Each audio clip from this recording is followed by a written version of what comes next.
একদিন একটা ঘুঘু পাখি এক ২ তলা বাড়ির ছাদে এসে দুটো ডিম পাড়ে। সে চায় ডিমগুলো যেন নিরাপদে থাকে। ওই বাড়িতে থাকতো এক বাবা মা আর তাদের ছোট ছেলে। ছেলেটা প্রথমেই বুঝে যায় এই পাখিটা এখানে মা হতে চলেছে।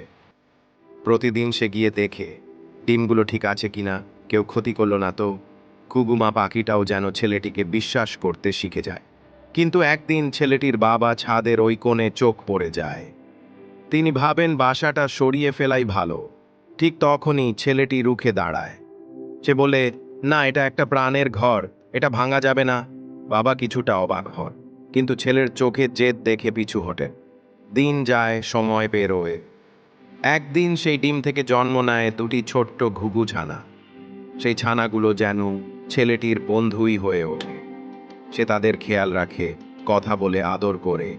এই বন্ধন আর ৫টা বন্ধুত্বের মতো নয়, এটা বিশ্বাসের, ভালোবাসার আর একটুকরো আশ্রয়ের গল্প। একটা ছোট ছেলে আর একটা গুগু পরিবারের মধ্যে গড়ে ওঠা এক অনন্য ভালোবাসার সম্পর্কের গল্প। এটাই তো আসল মানবতা, যেখানে আমরা শুধু মানুষকে না, প্রাণীকেও আপন করে নিই।